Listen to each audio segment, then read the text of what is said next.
Some people plan forever, others just start.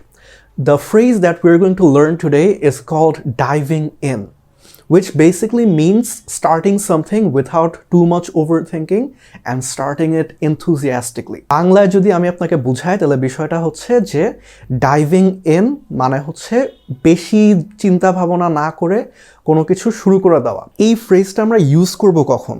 Basically যখন আপনি লাইফের নতুন কোনো একটা এক্সপিরিয়েন্স বা লাইফে কোনো একটা চেঞ্জ এই জিনিসটা আপনি খুব এনথুজিয়াস্টিকলি ট্যাকল করতে চাচ্ছেন বা শুরু করেছিলেন তখন ডিসক্রাইব করতে পারবেন। আমি যদি আরও স্পেসিফিক আইএলটিএসের জন্য আপনাকে এক্সাম্পল দেই, যখন লেটসে নতুন একটা শহরে বা নতুন একটা বাসায় মুভ করার প্ল্যান করেছিলেন, বা লেটসে যখন আপনার কলেজ বা ইউনিভার্সিটিতে ফার্স্ট ডে ছিল, ওই ধরনের এক্সপিরিয়েন্সগুলোয় আপনি এই ডাইভিং ইন এটা ইউজ করতে পারেন। ফর এক্সাম্পল আমি নিজের একটা উদাহরণ যদি দেই, when I moved to Dhaka, I felt nervous at first, but I decided to dive in and adapt to it quickly.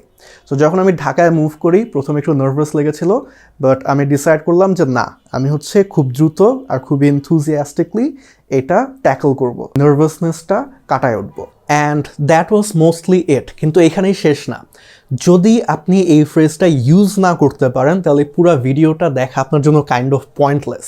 So এখন যেটা করবেন, এই ফ্রেজটা দিয়ে নিজে একটা সেন্টেন্স বানানোর চেষ্টা করেন এবং সেই সেন্টেন্সটা এই ভিডিওর নিচে কমেন্ট করেন, সেটা আমি পরে রিভিউ করে দেব।